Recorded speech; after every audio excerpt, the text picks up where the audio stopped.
When this painting was exhibited in 1853, it drew such an enormous crowd that the Royal Academy had to station a police officer in front just to keep the spectators moving. But the real scandal wasn't the painting itself. It was what was happening behind it. Because the woman you see in this scene, the one with the calm, unreadable face holding a sleepy child, handing over a piece of paper that will save a man's life, was modeled by someone trapped in a marriage she desperately wanted to escape. And the painter, who was falling in love with her while she posed for this very picture, would eventually become the reason she did. This is the Order of Release, 1746, painted by John Everett Millais. And the story behind it is just as dramatic as the one inside the frame. Let's look at what's actually happening in the painting. On the left, partially hidden by the heavy prison door, stands a British redcoat soldier, a guard. He leans forward, studying the document being handed to him. His expression is guarded, maybe skeptical. In his hand, heavy iron keys hang from a chain, a blunt reminder of the power he holds. He is the gatekeeper. He decides whether his family walks out together or stays broken apart. At the center, a man in a green tartan kilt collapses into the arms of the woman beside him. His face is buried in her neck.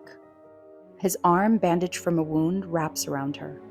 He is a Highland Jacobite soldier, one of the thousands imprisoned by the British after the catastrophic defeat at the Battle of Culloden in April 1746. He has been beaten, humiliated, and locked away, and now, in this moment, he is simply broken. But the figure who commands the entire painting is the woman. She stands upright, bearing the full weight of the scene, literally and emotionally. In one arm, she cradles a sleeping child wrapped in her shawl. A small yellow primrose slips from the child's fingers, a symbol of youth and innocence, and also of the spring season, grounding the scene in a specific time. With her other hand, she extends the order of release to the guard without looking at him. Her gaze drifts past everything, past the guard, past the paper, past even her husband collapsing against her. It's not coldness, it's exhaustion.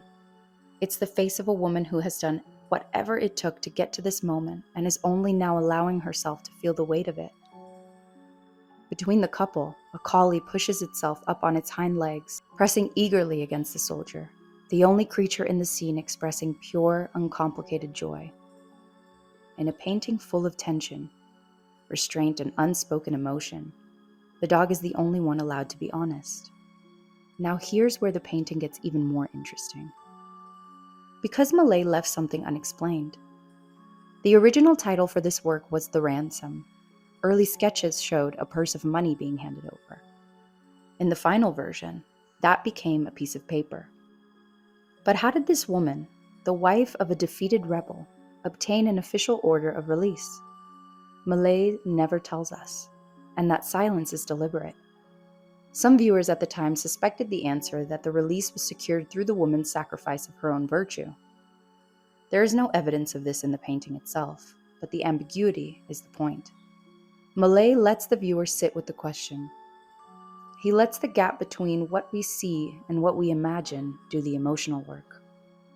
The historical setting is the aftermath of the Jacobite Rising of 1745. Charles Edward Stuart, Bonnie Prince Charlie, had led his Highland army south in an attempt to restore the Stuart monarchy to the British throne. It ended in disaster at Culloden, one of the bloodiest battles ever fought on British soil.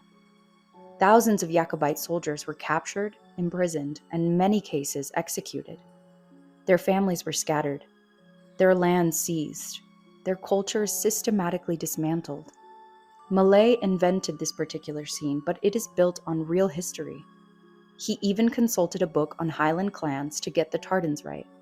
The soldier wears the Gordon tartan, and the child, Plaid, is Drummond, presumably the mother's clan. But truthfully, this painting isn't really about 1746. It's about 1853, and it's about a woman named Effie Gray. Effie was the model for the wife in this painting, her first time posing for Millais. At the time, she was married to John Ruskin, the most powerful art critic in England and Millais' own patron and defender.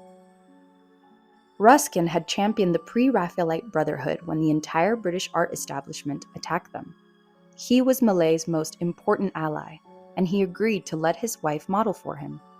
But the marriage between Effie and Ruskin was, by all accounts, a catastrophe. They had been married for 5 years. The union had never been consummated. Ruskin later offered various explanations: that he wanted to preserve her beauty, that he disliked children, that there were certain unspecified things about her person that repelled him.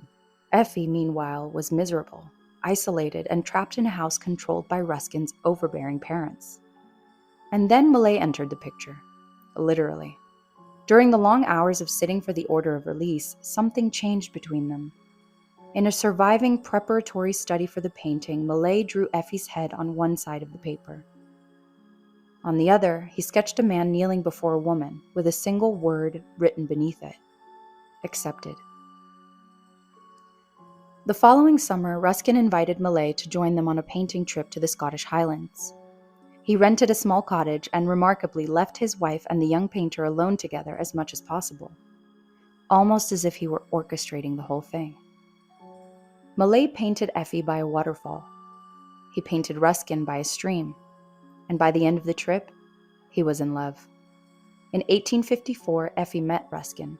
She submitted to a humiliating medical examination to prove her virginity, and the marriage was annulled on the grounds of incurable impotency. The scandal rocked Victorian England. Queen Victoria herself refused to receive Effie at court for the rest of her life.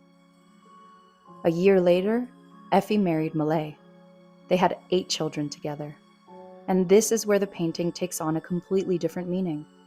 Because once you know that Effie Gray, a woman trapped in a loveless marriage, desperate for release, is the face of the Highland wife handing over that document, the title starts to feel less like a historical reference and more like a confession. The order of release, an order to be set free. Art historians have debated whether Millet consciously intended that double meaning, but the parallels are hard to ignore. The woman in the painting is the strongest figure in the composition. She is the one who acts. She is the one who saves. She holds the child, supports the husband, faces the guard, and does it all with a kind of quiet, steely resolve that borders on defiance. And that was Effie. Not the fragile, passive woman the gossip columns made her out to be. A woman who endured 6 years of emotional neglect, navigated a public scandal that could have destroyed her, and walked away with her dignity intact. Millet himself called this his favorite painting. Not Ophelia, not Christ in the house of his parents, this one. And maybe that's because it wasn't just a scene from history. It was the beginning of his own. I'd love to know what you see in this woman's face. Is it strength, exhaustion, relief, or something else entirely? Tell me in the comments.